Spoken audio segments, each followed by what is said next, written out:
So I want to talk a little bit about the spiritual journey.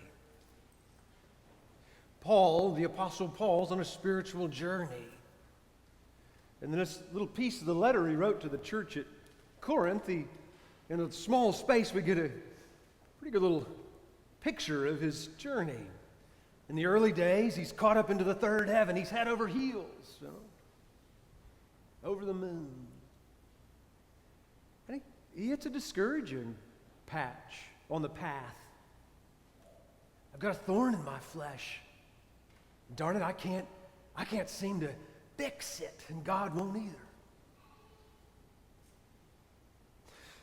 So discouragement is a perfectly normal part of the spiritual journey. In fact, it's a necessary part. It sounds funny to say, but discouragement is a necessary part of the spiritual journey. That's the great paradox of the gospel. Necessary unto discouragement actually becoming, in the end, a gift.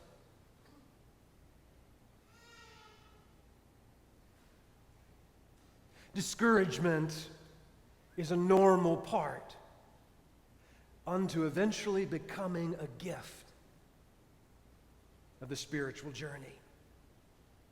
So let's talk about the journey.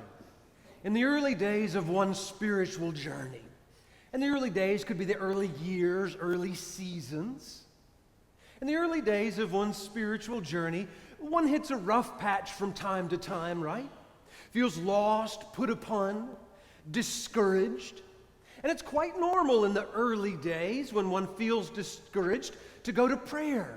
If you're good Episcopalian, first thing you'll do is come to church and hang out with some friends, maybe take the Eucharist. Then maybe you'll crack the Book of Common Prayer open. Oh yeah, I remember these prayers. They were helpful in the past. Sometimes in the early days when you're discouraged, you call a trusted friend, tell them what's going on, and they give you some good counsel. And in a short while, in the early days, what happens? You feel better. Maybe it's something like, I'm feeling discouraged, but come to think of it, I haven't been to church in I don't know, maybe a month and a half. And you come to church, you take the Eucharist, and you leave thinking, I feel better. I think I can take on the week. You feel consoled in the early days. You've been pulled out of the ditch into which you stumbled. It's wonderful and normal to feel like, at times like these, you've made a great leap forward in your spiritual journey. Especially in the early days, it feels like, oh my gosh, this thing works. And that's marvelous.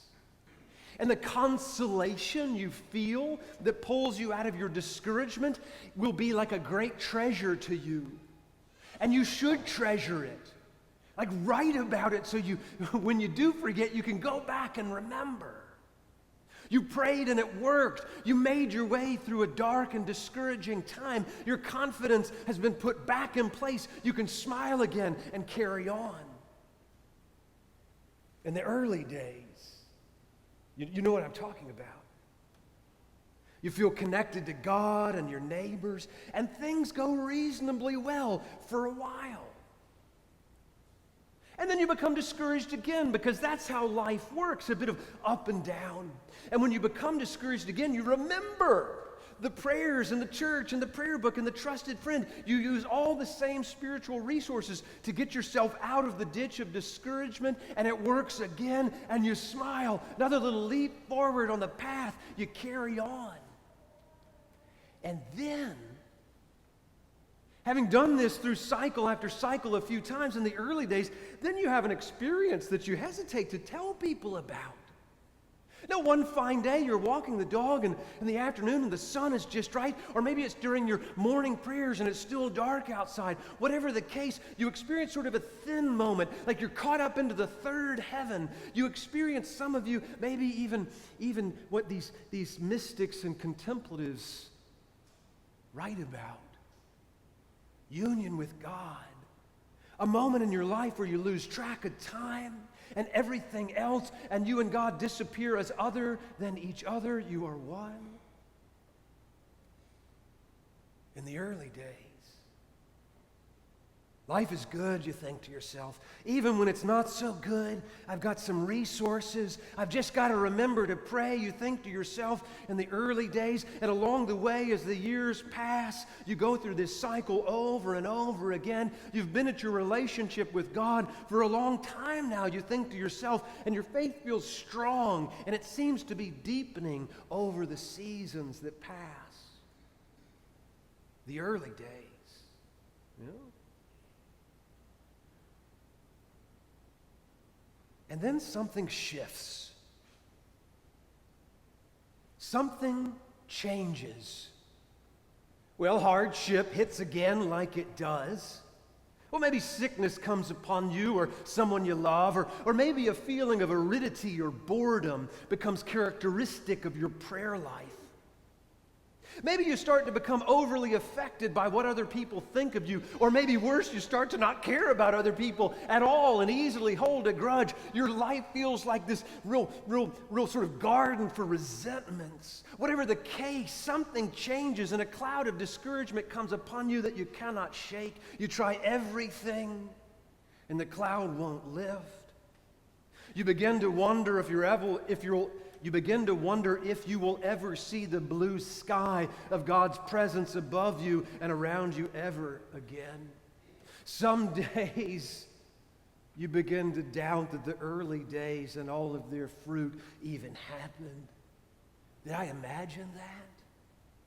Prayer and reaching out to spiritual friends has helped in the past, and so you try all the old tricks that worked in the early days, only this time they don't work like they used to. Oh, you feel a little swell of relief and consolation, but then you're pushed back down into the valley of your discouragement. Your prayers begin to feel like, if you'll confess it to yourself, much less anyone else, like straw in your mouth, and everything your friends have to say sounds tired and rehearsed.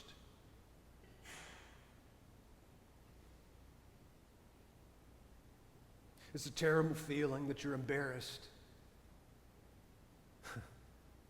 You're embarrassed to even tell anyone about. My prayers are like sand in my mouth. Who wants to share that with a friend? You plead with God to no avail. Please, please, please. All you hear is silence.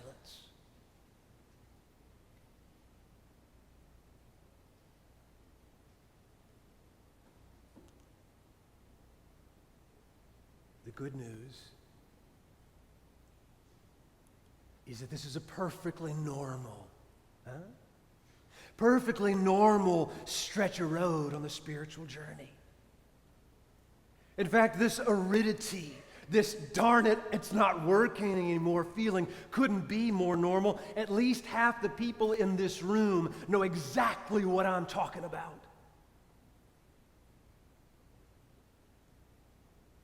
Now, at this point on the path, this stretch of at this point on the path, people have a variety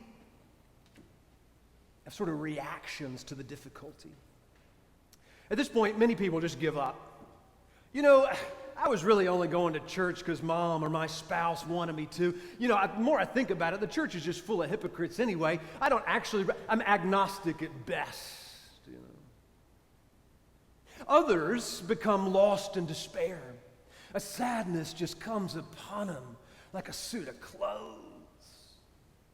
Some simply become spiritually confused, like a sort of spiritual attention deficit disorder. All their thoughts are scattered and they lose the ability to focus or get anything much done in their spiritual life. For others, when they hit this patch, this happens particularly these days, others who are spiritually discouraged become hyper-focused on social media and spend hours scrolling through frame after frame of other people's lives. Maybe I'll see something in the life of my neighbors that'll get me. This stretch of road, this point of discouragement unto despair, is where the Apostle Paul is when he tells his famous story about the thorn in the flesh. Paul begs Jesus to lift his burden, to remove the thorn, the discouragement from his life. Now, the thorn is a metaphor, a symbol, which stands for Paul's inability to fix his own problems and pray his way out of the jam in which he's found himself. The thorn is the heavy burden of Paul's own powerlessness. Discouragement is a part of the spiritual journey, and Paul is buried in it. My man goes to Jesus 3 times with utter sincerity. He cries out, "Please, Jesus, please," on his knees, tears in his eyes. "Please," he says again, "remove this weakness from me." And the response he gets from Jesus, it may be, I don't know, it may be Jesus' most important answer in all of the text. The response that Jesus gives Paul is no. No. No, I'm not going to fix it. I'm not going to take away this weakness. I'm not going to strip this discouraging thorn from your skin. My grace, he says, is sufficient for you. See, says Jesus to Paul, it is when you are drowning in your own weakness that the grace-soaked power of God rushes in. It is as if Jesus is saying to Paul, I want to be enough for you. As if the question is being posed in response to his pleading, if all you had, Paul, was me, would that be enough? If nothing was ever fixed, if we camped out, stayed permanently in this valley of discouragement, but I was here and we were here together, would that be enough?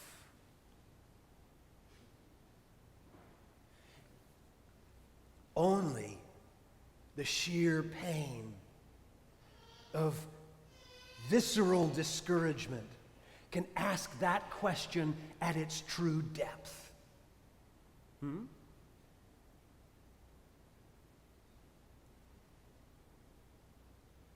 Paul gives his answer. He goes out on the limb of faith. The beauty is unspeakable. And the risk is exquisite. He says, yes. If it was just us, oh Lord, yes, it would be enough. Okay, he says, I keep my weakness. I keep it in place. You pour on your strength. And it was then that Paul offered what I find to be his most helpful teaching. It will change your life. He says, when I am weak, oh God, then I am strong, because the strength of you flows through me.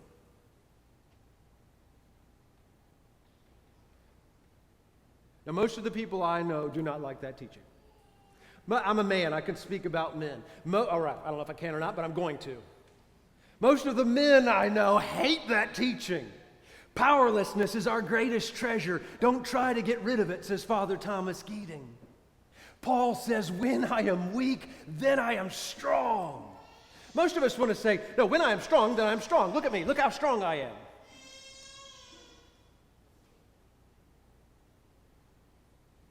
When I am weak, then I am strong. Why? Because the strength of you, O God, flows through me. He goes on to say, I live no longer I, but Christ lives in me. Very briefly.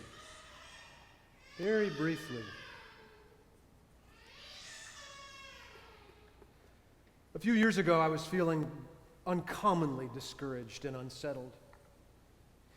And in this rough patch of discouragement, my scattered mind started going back and forth through the catalog of the sins of my youth. You ever had that happen to you? Like like through the Rolodex of all the things that I did wrong 30 plus years ago.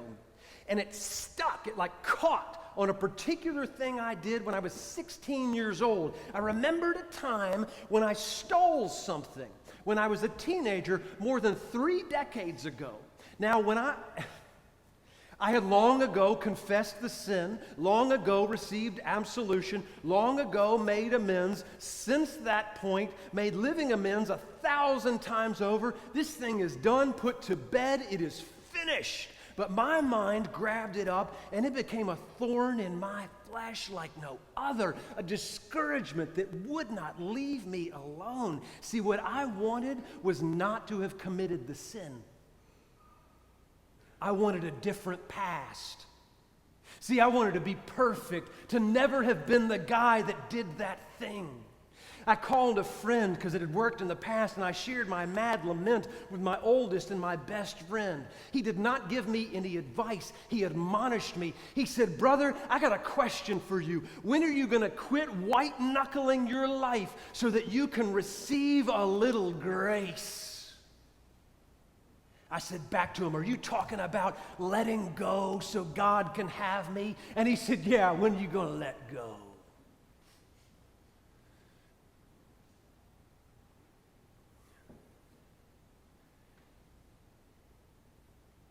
And I remembered Paul, and this text finally made a little sense to me. And my discouragement did not lift. My past was not revised. I'm that guy, y'all. I'm the guy that did that thing back then. What happened is, my discouragement became a gift. A narrow gate, an opening for grace. You see, there comes a point on the journey when you must allow yourself to simply be the imperfect person you actually are.